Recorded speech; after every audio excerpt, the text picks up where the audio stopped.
साथियों, आपने एक्सेल में चार्ट को कितनी बार मैनुअल अपडेट किया है, या कोई डेडलाइन जिसको आपने हाईलाइट किया है, या कोई ऐसी फाइल आपने किसी ऐसी फाइल को ढूंढा है जो आपको सिंगल क्लिक में मिल जानी चाहिए थी। तो साथियों, मैक्सिमम एक्सेल यूजर ये नहीं जानते कि हर हफ्ते जो काम वो मैनुअल करते हैं उनमें से आधे से ज्यादा काम एक्सेल ऑटोमेटिक कर सकता है। तो चलिए, आज मैं आपको ऐसे ही कुछ ऑटोमेशन के बारे में बताऊंगा जो भविष्य में आपके घंटों का समय बचा सकते हैं। नमस्कार साथियों, मेरा नाम है मनोज कुमार और आप देख रहे हैं कंप्यूटर ज्ञान गुरु चैनल। तो चलिए सीख लेते हैं। अभी सिंपली देखिए कि क्या होता है। जब भी आप कोई चार्ट क्रिएट करते हैं और बाद में आपने डेटा बढ़ाना पड़ता है तो चार्ट भी ऑटोमेटिक एक्सपेंड हो जाए। यहाँ पे मेरे पास डेटा सितंबर तक का है, ठीक है। यदि हमको भविष्य में अक्टूबर का डेटा डालना यहाँ पे पड़ सकता है और अक्टूबर की मैं सेल यहाँ पे डाल देता हूँ। ये डेटा तो हमने अपडेट कर दिया, बट चार्ट पे कोई भी फर्क नहीं पड़ता है। उसके लिए हमको मैनुअली चार्ट के ऊपर जाना पड़ता है और डेटा रेंज के अंदर से डेटा ऐड कराना पड़ता है। तो इसके लिए एक सिंपल सी ट्रिक है जिसका आप इस्तेमाल कर सकते हैं। जो आपका डेटा है उसको आप सिर्फ टेबल फॉर्मेट में कन्वर्ट करवा लें। उसके लिए करेंगे कंट्रोल टी प्रेस और यहाँ पे हम माई टेबल एज हेडर पे यहाँ पे क्लिक करा देंगे। अभी फिलहाल मैं इसको कैंसिल कराता हूँ और जो डेटा मैंने ऐड किया था इसको मैं यहाँ से रिमूव करा देता हूँ और अब कराता हूँ कंट्रोल टी प्रेस, ओके करा देंगे। तो पूरा डेटा आपका टेबल फॉर्मेट में कन्वर्ट हो जाता है। अब यहाँ से आप टेबल का डिजाइन चेंज कर सकते हैं। जिस प्रकार का आप यहाँ पे डिजाइन रखना चाहें वो टेबल का डिजाइन रख सकते हैं। टेबल का हेडर सेट करा सकते हैं। अब जैसे हम यहाँ पे कोई आगे डेटा जोड़ते हैं, मैं यहाँ पे अक्टूबर का डेटा जोड़ता हूँ तो देखो यहाँ पे चार्ट के अंदर ऑटोमेटिक यहाँ पे अक्टूबर का एक स्पेस बन गया और जैसे यहाँ पे कोई वैल्यू डाल लेंगे तो वैल्यू यहाँ पे ऐड हो जाती है। ऐसे हम नवंबर का जोड़ सकते हैं, दिसंबर का जोड़ सकते हैं, या बीच में कोई वैल्यू हम चेंज करा रहे हैं, भाई यहाँ पे वैल्यू चेंज कराता हूँ तो ये वैल्यू पे भी फर्क पड़ता है। अब किसी भी डेटा को टेबल फॉर्मेट में कन्वर्ट करा करके अपनी फॉर्मूला को, अपने पीवी टेबल को डायनेमिक बना सकते हैं। अब इस पे ट्रिक में देखिए, मेरे पास डेटा वही है बट यहाँ पे मैंने क्या करना है कि जो टॉप हाईएस्ट सेल है, अभी मेरे को यहाँ पे पता नहीं चल रहा है कि ये हाईएस्ट है या ये हाईएस्ट है। मैं वहाँ पे चेक कराता हूँ। यहाँ पे दिसंबर की सेल मेरे पास हाईएस्ट सेल है। मैं चाह रहा हूँ इसका कलर अलग से दिखाए ताकि मेरे को एनालाइज करने में आसानी रहे कि टॉप सेल किस मंथ की है या बॉटम सेल किस मंथ की है। उसके लिए हम सिंपली सिंगल को यहाँ पे सिलेक्ट कराते हैं और उसको फिल करा देते हैं किसी भी कलर से, कि मैं यहाँ पे इसको ग्रीन कलर से फिल करा दूं या ब्लू कलर से फिल करा दूं, है ना। इसको अलग कलर से फिल कराएंगे और जो हमारे पास लोएस्ट सेल होगी उसको हम इस प्रकार से मैनुअली अलग कलर से फिल कराएंगे। अब यदि भविष्य में डेटा चेंज हो जाता है, यहाँ पे 28,000 सेल दिसंबर की थी और ये 25,000 सेल रह जाती है, तो इस स्थिति में देखो सेल ये डाउन हो गई। अब जो टॉप सेल है वो शायद यहाँ पे मार्च की है, तो अब हमने इसका कलर चेंज कराना पड़ेगा। मैनुअल जाएंगे, इसका कलर तो हम ग्रीन कराएंगे और इसका कलर वापस से बाय डिफॉल्ट वही कराना पड़ेगा हमको। और ये काम आप मैनुअल करते हैं तो ऐसा करना छोड़ दीजिए, ये काम हम ऑटोमेटिक तरीके से कराएंगे। तो यहाँ पे मैंने एक कॉलम लिया है टॉप सेल का, एक लिया है मैंने लोअर सेल का। टॉप सेल निकाल लेंगे। टॉप सेल निकालने के लिए सिंपली हम यहाँ पे इफ फंक्शन यूज कराएंगे कि यदि लॉजिक टेस्ट के अंदर की ये सेल हमारी बराबर हो किसके, मैक्स फंक्शन यूज कराएंगे हम यहाँ पे और हम इन सभी का मैक्सिमम निकाल देंगे कि भाई इन सभी का जो मैक्सिमम है उसके बराबर यदि ये सेल है, ठीक है ना, मैक्स की ब्रैकेट क्लोज, तो भाई यहाँ पे हमारे पास वो सेल यहाँ पे दिखा दे। ये बड़ी है यानी कि मैक्सिमम है तो ये सेल यहाँ पे शो करा दे, अदरवाइज ब्लैंक दिखा दे। ब्रैकेट क्लोज करा के एंटर प्रेस करा लेंगे तो ये सभी पे ये फंक्शन अप्लाई हो जाएगा। देखो ये सेल दिखा रहा है 28,000 टॉप है, यदि मैं यहाँ पे 24,500 कराता हूं देन अब टॉप सेल ये आ गई यहाँ पे। इसी प्रकार से हम लोअर सेल निकाल देंगे, ये फंक्शन अप्लाई करेंगे लॉजिक टेस्ट के अंदर। उसी प्रकार से ये लॉजिक देंगे, ये बराबर है मिनिमम के, किसका मिनिमम, इन सभी का मिनिमम। ब्रैकेट क्लोज करा देंगे, मिनिमम के बराबर है, देन यहाँ पे ये सेल डिस्प्ले करा दे, अदरवाइज ब्लैंक, ब्रैकेट क्लोज और एंटर प्रेस करा लेंगे तो ये होगी मिनिमम सेल। अब इन दोनों को हमने इसमें ऐड कराना है, बट सिंपली कॉपी पेस्ट नहीं कराएंगे, हम थोड़ा सा एक्चुअल वर्क करेंगे। उसके लिए देखो डेटा किस प्रकार से ऐड कराते हैं हम चार्ट के अंदर, वो भी हम यहाँ पे सीख पाएंगे। चार्ट पे जाएंगे, राइट क्लिक यूज करेंगे और यहाँ पे आपको मिलेगा, देखो सिलेक्ट डेटा के लिए ना क्लिक करा देंगे सिलेक्ट डेटा के ऊपर। यहाँ पे डेटा हमारे पास रेंज ठीक है, बट ये रेंज जब हमने आगे बढ़ानी है तो हम यहाँ पे ऐड कराएंगे रेंज को। कौन सी रेंज ऐड करानी है भाई, हमने उसका नेम क्या देना है, सीरीज नेम हम यहाँ से क्लिक करा सकते हैं, सीरीज नेम उठा लेगा और रेंज कहाँ पे है इसकी, टॉप सेल की रेंज ये यहाँ पे कंप्लीट सेलेक्ट करा देंगे, ओके करा देंगे। देखो सेल के अलावा यहाँ पे टॉप सेल भी जुड़ गया। अब हमने ये लोअर सेल भी जोड़ देनी है तो फिर से ऐड करा देंगे। उसी प्रकार से हम इसका सीरीज नेम तो ये डाल देंगे और रेंज के अंदर ये वाली रेंज प्रोवाइड करा देंगे, बस ओके करा देंगे और इसको करा देंगे ओके सिंपली। ये आपके पास ऐसी स्थिति आ सकती है क्योंकि यहाँ पे देखो फिल कलर और बॉर्डर कलर ऑटोमेटिक हो रखा है, जबकि हम इनको सॉलिड पे क्लिक कराएंगे। इसको भी हम सॉलिड पे क्लिक करा देते हैं, या बॉर्डर लाइन रखना चाह रहे हैं तो रख सकते हैं, अदरवाइज लाइन को नहीं भी रखेंगे। फिल कलर जो इसका आ रहा है बॉर्डर का, इसको हम नो फिल करा लेंगे, इसको नो फिल पे क्लिक करा देते हैं। लीजिए हमारा ये पूरा नो फिल के ऊपर चार्ट हो गया। ये आप देख रहे हो यहाँ पे मैक्सिमम रेंज हमारे पास यहाँ पे दिखाई दे रही है और ये मिनिमम रेंज है। अब ये हम यहाँ पे चेंज कराते हैं, मैं यहाँ पे कराता हूँ 29,000 करा देंगे, एंटर प्रेस करा लेंगे। देखो यहाँ पे एकदम से चेंज हो गया, ये मैक्सिमम सेल होगी जुलाई की जो पहले मिनिमम थी, और मई की हो गई वो मिनिमम सेल दिखा रहा है। यहाँ पे ये अलग से कॉलम बन के आ रहे हैं, ये अलग से कॉलम है, ये अलग से कॉलम है, इन दोनों को ओवरलैप किया हुआ है मैंने। आप देख रहे हो नीचे से उस कॉलम का बॉर्डर यहाँ पे नजर आ रखा है। किसी और मंथ की मिनिमम सेल करा देते हैं, मैं मार्च की सेल करा देता हूँ 12,000, देन अब वो वाला कलर चेंज हो जाएगा। तो जो काम हम मैनुअल करके जो टाइम वेस्ट करते हैं उसको हम ऑटोमेट करा सकते हैं। ज्यादा कुछ नहीं करना, ये सारी फैसिलिटी एक्सेल ने दे रखी है जो हम सिंपली ऑटोमेट करवा सकते हैं एक्सेल से। अब यहाँ पे आपको एक कुछ एम्प्लॉय का डेटा नजर आ रहा है ना, इन एम्प्लॉय की सैलरी दी गई है और यहाँ पे सैलरी स्लिप है जो हमको डाउनलोड करनी है। अब सैलरी स्लिप पीडीएफ फाइल में आपने कहीं फोल्डर में रखी हुई है। किसी भी एम्प्लॉय की पीडीएफ हमने देखनी तो हमारे पास देखो 6 एम्प्लॉय है, लेकिन जब डेटा ज्यादा बड़ा होता है तो ये काम देखने में छोटा दिख रहा है, लेकिन ये काफी हेडक बढ़ा देता है। हमको बार बार उस फोल्डर पे जाके उस एम्प्लॉय की पीडीएफ फाइल देख करके उसकी आईडी के अकॉर्डिंग या उसके नेम के अकॉर्डिंग हमको ओपन करनी पड़ती है। तो काम भी छोटा लग रहा होगा आपको। ये ट्रिक जो मैं बताऊंगा वो भी छोटी सी ट्रिक है, बट यदि ये ऑटोमेशन आप करते हैं तो आपका बहुत ज्यादा समय यहाँ पे बच सकता है। सिंपली हम इस प्रकार से डाउनलोड नहीं देंगे, हम यहाँ पे एक लिंक क्रिएट करा देंगे। देखो जहाँ पे मेरी फाइल रखी हुई है वो मेरी रखी हुई है सी के अंदर यूजर, उस पे डेस्कटॉप के अंदर सैलरी नाम का एक फोल्डर है जहाँ पे मैंने ये फाइल बना के रखी हुई है।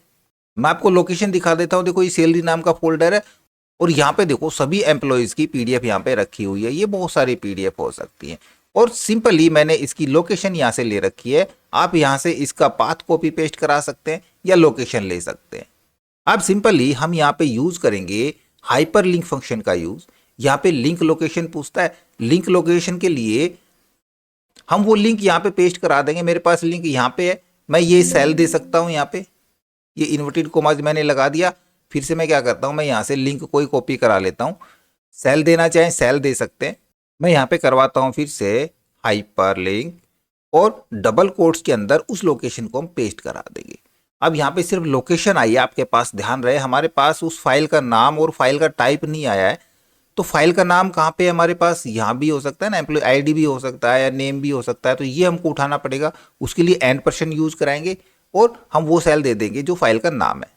बट आप देखोगे फाइल का नाम भी यहाँ पे स्लैश के साथ आना चाहिए। तो %, के बाद मैं यहाँ पे डबल कोट्स के अंदर एक स्लैश डाल देता हूँ, बैकस्लैश डबल कोट्स बंद और फिर से एक %, लगा लेंगे। अब हमारे पास ये सेल आ जाएगा।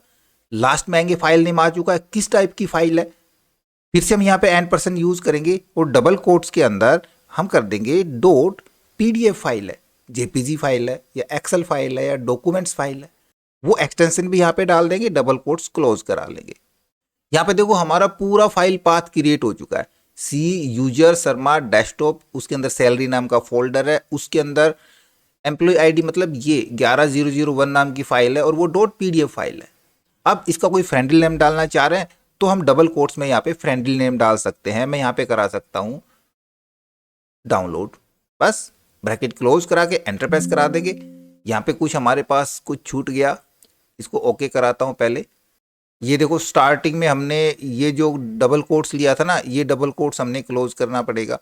ये हमने यहाँ तक लिया था, यहाँ पे मैं इस डबल कोट्स को क्लोज करा देता हूँ।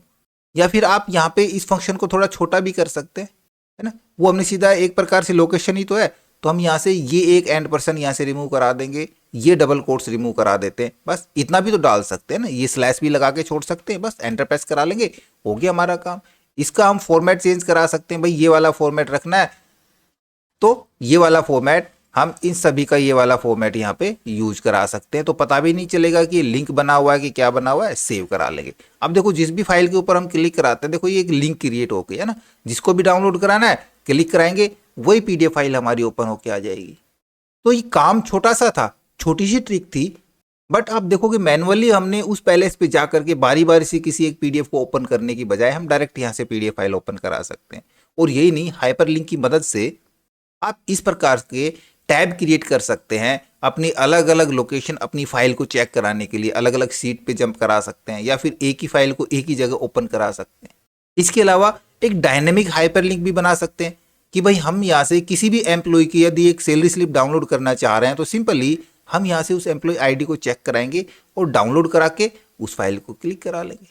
कौन से एम्प्लॉय की हमको सैलरी स्लिप चाहिए, उसी एम्प्लॉय की हम यहाँ से डाउनलोड करा सकते हैं।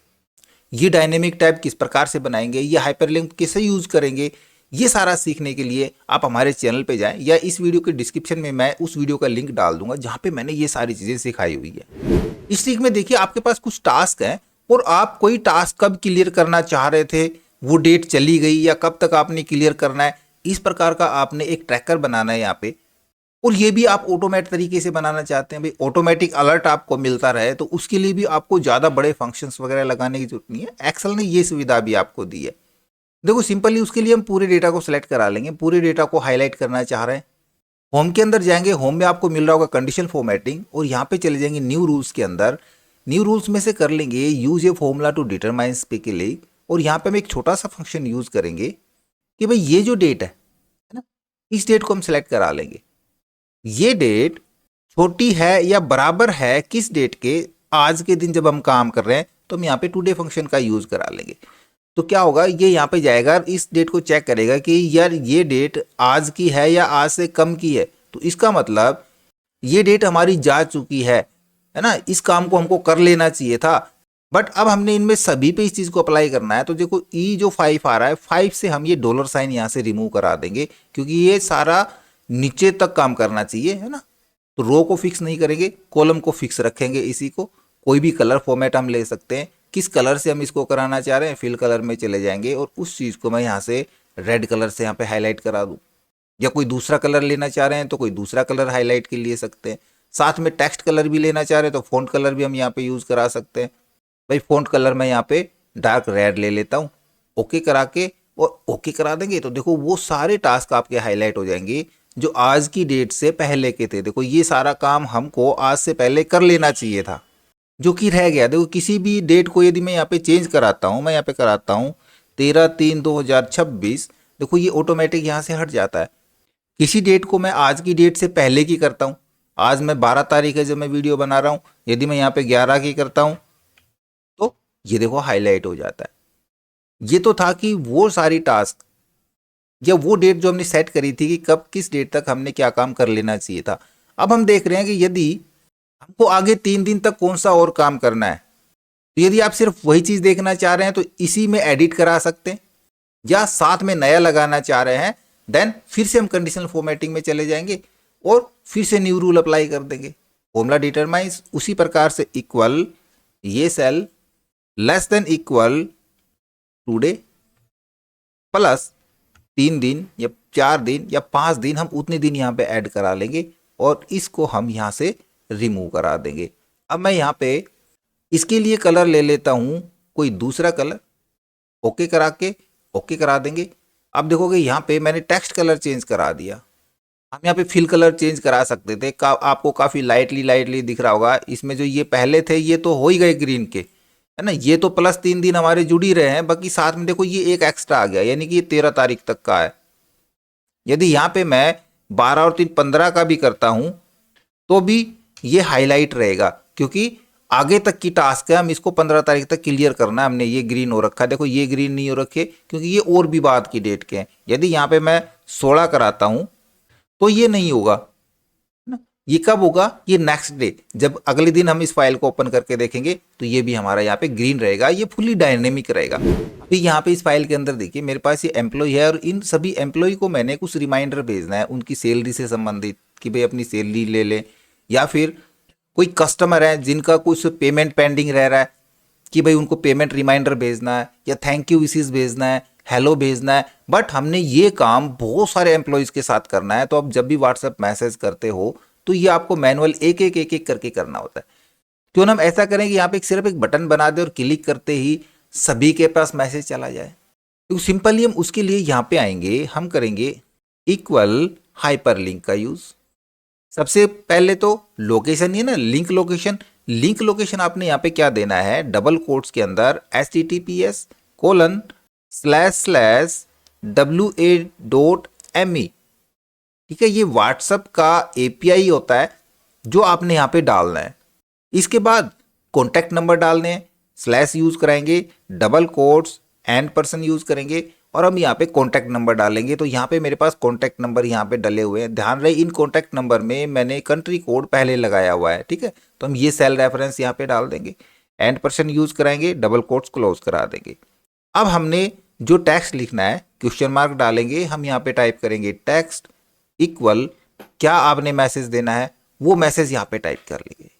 मैंने भाई यहाँ पे लिखना है हेलो मिस्टर, क्या नाम है भाई, हम वो नाम यहाँ पे डालना चाहेंगे तो हम MR यहाँ पे डॉट करा सकते हैं, मिस्टर स्पेस डाल देंगे, डबल कोट्स के अंदर नाम मेरे पास यहाँ पे है, एंड पर्सन यूज करा लेंगे साथ में। और ये तो यहाँ पे क्या मैसेज बन जाएगा, hello mister Harish and person double quotes close. यहाँ पे यदि कोई ब्रेक देना चाह रहे हैं तो हम यहाँ पे कोमा डाल सकते हैं।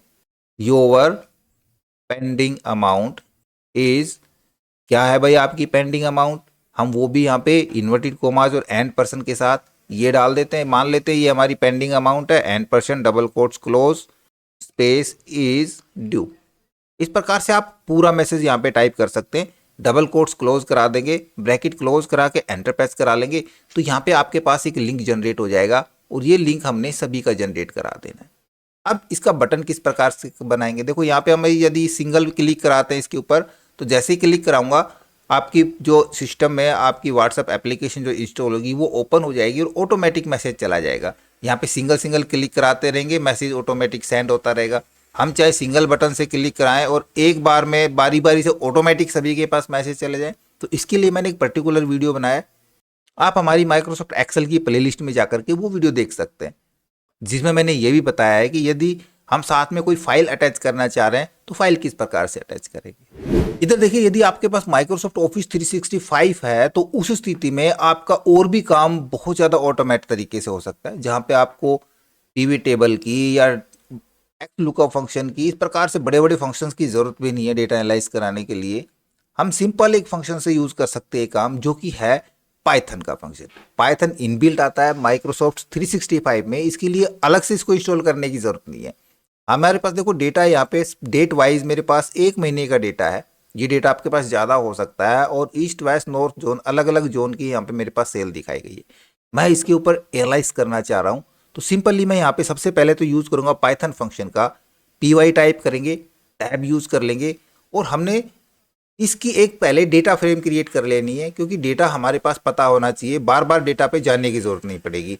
तो डेटा फ्रेम क्रिएट कराने के लिए मैं यहाँ पे ये पूरा डेटा यहाँ पे इसको दे देता हूँ, ब्रैकेट क्लोज ऑटोमेटिक रहेगी, कंट्रोल के साथ एंटर प्रेस करा लेंगे तो आपके पास देखो यहाँ पे एक डेटा फ्रेम यहाँ पे क्रिएट हो जाएगी पाइथन की। अब हम इस डेटा फ्रेम के ऊपर काम कर सकते हैं कंप्लीटली, हमको बार बार डेटा की जरूरत नहीं पड़ेगी, पूरा डेटा हमारा यहाँ पे ऐड हो चुका है। हमने क्या करना है भाई, हमने डिस्क्राइब करना है डेटा को, तो सिंपली हम यहाँ पे py यूज करेंगे, टैब यूज करेंगे। डेटा कौन सा चाहिए, डेटा फ्रेम हमारे पास देखो ये सेल रेफरेंस है ना, सिंपली ये सेल इसको प्रोवाइड करा देंगे, डॉट डिस्क्राइब ब्रैकेट स्टार्ट करके क्लोज करा देंगे और कंट्रोल के साथ एंटर प्रेस करा लेंगे। ये डेटा यहाँ पे डिस्क्राइब होके आ चुका है। आप इसको देखना चाह रहे हो तो इसी सेल पे रहेंगे, ऊपर जाएंगे फॉर्मूला बार के पास, आप देखोगे यहाँ पे आपको मिलेगा पाइथन ऑब्जेक्ट्स, क्लिक करा लेंगे और यहाँ पे कराएंगे एक्सेल वैल्यूज पे क्लिक। अब देखोगे ये पूरा डेटा जो हमारा डेटा फ्रेम के अंदर आया था डिस्क्राइब होके, ये एक्सेल वैल्यू के अंदर आपको नजर आएगा, जहाँ के ऊपर आप देख सकते हैं यहाँ पे एक टोटल काउंट दिखा रहा है, ईस्ट वेस्ट नॉर्थ साउथ की सभी की काउंटिंग, क्योंकि 1 महीने का था जनवरी का डेटा तो 31 ही डेटा होंगे। उनका मीन्स निकाल के दे रहा है, स्टैंडर्ड डेविएशन हमको मिल रहा है, मिनिमम मिल रहा है 50% का, 25% का डेटा और 75 और मैक्सिमम डेटा हमको यहाँ पे मिल रहा है। तो पूरा डिस्क्राइब हमको मिल जाता है। या फिर हम ये देखना चाहें कि सभी जोन की टोटल सेल में करके देखना चाह रहा हूँ, तो मेरे को ज़्यादा बड़े फंक्शन लगाने की ज़रूरत ही नहीं है यहाँ पे। अब क्योंकि मैंने यहाँ पे डेटा फ्रेम बनाया हुआ है, तो सिंपली हम यहाँ पे पाइथन फंक्शन का यूज कराएंगे। डेटा फ्रेम ये मिल रही है हमको यहाँ पे। फंक्शन कौन सा यूज कराना है? फंक्शन हमने यहाँ पे यूज कराना है डॉट सम ब्रैकेट स्टार्ट क्लोज। ये जो डेटा सम होके आएगा ये रो फील्ड में चाहिए या कॉलम फील्ड में चाहिए, तो हमको कॉलम में चाहिए। देन हम यहाँ पे करेंगे dot to frame bracket start close dot T और कंट्रोल एंटर प्रेस करा देंगे। इस डेटा को भी हमने देखना है। सिंपली हम यहीं पे जाएंगे ऑब्जेक्ट के अंदर और एक्सेल वैल्यू को हम क्लिक करा देंगे। देखो यहाँ पे सारा डेटा अब हमारा हॉरिजॉन्टली सभी जोन का टोटल होके यहाँ पे आ जाएगा। पाइथन फंक्शन को यदि आप कंप्लीटली सीखना चाहते हो तो हमें कमेंट्स में लिख करके बताएं, मैं एक पूरा डेडिकेटेड वीडियो पाइथन फंक्शंस के ऊपर बता दूं। अब यदि आपके पास ऑफिस 365 है तो आपके पास कोपायलट भी होगा। कोपायलट की मदद से हम अपने डेटा को बिल्कुल ही आसानी से, और जो हमारा सिंपल डेटा जिसमें कम से कम हमारे 20 से 25 या 30 मिनट लग जाते हैं, उसको हम मिनटों में कर सकते हैं। अभी देखो सबसे पहले मैं आपको डेटा दिखाता हूं। यहाँ पे आप डेटा देख रहे हैं, मेरे पास कोई भी डेट एक सही फॉर्मेट के अंदर नहीं है। यहाँ पे तो देखो ईयर ही पहले लिखा हुआ है ना, फॉर्मेट सारे अलग है। यहाँ पे नेम के अंदर मैंने लिया है, यहाँ पे स्पेस देखो, यहाँ पे एक एक्स्ट्रा स्पेस सामने आ रहा है। इस प्रकार के भी आपके पास डेटा हो सकते हैं। या कंपनी नेम आप देख रहे हो, यहाँ पे बहुत सारे कंपनी नेम है। जहाँ पे आप जेब्रोनिक्स को देखोगे स्पेलिंग में हर जगह आपको जेब्रोनिक्स नाम के अंदर कुछ फर्क मिलेगा, कहीं पे स्मॉल है, कहीं पे कैपिटल है, कहीं स्पेलिंग मिस्टेक्स है। और अमाउंट के अंदर भी यहाँ पे मैंने मिस्टेक करी हुई है। यहाँ पे देखो ये 7500 नहीं 7500 है। इस प्रकार की भी एरर हो सकती है आपके डेटा के अंदर। तो बहुत सारा डेटा डिफिकल्ट डेटा है जिसको क्लीन करना काफ़ी मुश्किल हो सकता है। ये मैंने एग्जाम्पल के लिए छोटा डेटा लिया है, काफ़ी बड़ा डेटा हो सकता है ना। तो सिंपली हम क्या करेंगे, उसी डेटा को हम सेलेक्ट करा लेंगे। कंप्लीट डेटा को हमने क्लीन कराना है, जो हमारा कम से कम आधा या 1 घंटा ले सकता है, उसको हम मिनटों में किस प्रकार से सोल्व कराएंगे, है ना। सीधा हम कोपायलट के ऊपर चले जाएंगे। कोपायलट के अंदर हम यहाँ पे यूज कराएंगे, देखो इस टूल को, है ना, इस टूल का यूज कराएंगे। जैसे क्लिक करेंगे यहाँ पे तो आपको यहाँ पे एक ऑप्शन मिलेगा एजेंट मोड। हमने इसके एजेंट मोड पे चले जाना है और यहाँ पे एक छोटा सा प्रॉम्प्ट दे देंगे हम इसके अकॉर्डिंग कि भाई review the data in this worksheet and clean it ready for analysis, also advise of any issues or analysis I should look into further. तो ये डेटा हमको क्लीन करके एनालाइज के लिए तैयार भी करके देगा, और इसमें क्या क्या हमारे पास इसने चेंजेस किए, क्या मिस्टेक थी, वो भी हमको यहाँ पे दिखा देगा। किस प्रकार से, हम इसको सीधा ये प्रॉम्प्ट दे देते हैं। तो अब दोनों जगह नजर रखना, यहाँ भी और यहाँ भी ये अपना काम करना स्टार्ट कर चुका है। ये सबसे पहले फाइल को रीड कर रहा है ना, उसके बाद डेटा को एनालाइज करेगा, उसमें क्या क्या मिस्टेक्स है वो देखेगा, और ये हमको एक क्लियर डेटा यहाँ पे प्रोवाइड करा देगा। अब देखो इसने अपना काम स्टार्ट कर दिया है। स्टेप 1 ये सबसे पहले डेटा को देख रहा है, फिर क्लीनिंग डेटा 2 सीट का नाम है, ये सीट के अंदर गया और अब यहाँ पे इस डेटा के एनालाइज करेगा पूरी तरह से। और देखो यहाँ पे इसने डेटा एनालाइज कर लिया। अभी क्या किया इसने, देखो यहाँ पे एक नई फाइल यहाँ पे क्रिएट करके दी है इसने डेटा एनालाइज करने के लिए। इससे पहले ये यहाँ भी क्लियर कर सकता था और जो भी इश्यूज वगैरह थे वो यहाँ भी डिस्क्रिप्शन में दिखा सकता था, बट इसने सारा डिस्क्रिप्शन यहाँ पे नोट करा दिया। हमारे पास यहाँ भी दिया है डिस्क्रिप्शन के, हम देख सकते हैं। देखो इसने क्या क्या करा है। रो नंबर 10 के अंदर इनवैलिड अमाउंट, रो 13 के अंदर ये कह रहा है 0 अमाउंट, है ना। ऐसे ही कंपनी नेम 4, 5, 9 रो के अंदर ये कंपनी नेम यहाँ पे मिस्टेक थी। फिर कंपनी कैपिटलाइजेशन के अंदर 6 नंबर रो के अंदर क्या था, यहाँ पे स्मॉल कैपिटल का फर्क था। इसी प्रकार से लीडिंग स्पेस इन नेम 5वीं रो के अंदर स्पेस था एक एक्स्ट्रा नेम के अंदर। ये सारी इसने यहाँ पे पूरा कंप्लीट डेटा हमारे पास एनालाइज करके हमको बता दिया कि कहाँ पे क्या मिस्टेक थी, और वो पूरा डेटा आप देख रहे हो, कंप्लीट एनालाइज डेटा हमारे पास अब यहाँ पे क्लियरली स्मूथली यहाँ पे इसने बना के दे दिया है, जिसपे कि हम अच्छे से एनालाइज करा सकते हैं डेटा को। यदि हम कॉलम रो कम ज़्यादा करना चाहें, एडजस्ट कर सकते हैं अपने डेटा को। जो भी यहाँ पे मिस्टेक्स थी वो सारी इसने रिपेयर कर दी। स्पेस था, ये डेट मिस्टेक थी, या फिर जो अमाउंट हमारे पास देखो ओ थी वो 77 करके यहाँ पे लौटाई है। और किस लाइन के अंदर क्या इशू थे वो सारे इशू हमको यहाँ पे इसने बता दिए कि ये इशू थे। तो कितना आसान था ना। जिस काम को करने के लिए हमको काफ़ी समय लगता, हम एक एक काम देख करके कहाँ पे क्या मिस्टेक्स हम चेक करते, फंक्शन लगाते, बट कोपायलट की मदद से हम ये आसानी से कर सकते हैं। ये सारी ट्रिक्स आपको कैसी लगी, इसके बारे में अपनी ओपिनियन हमें कमेंट्स में लिख करके जरूर बताएं।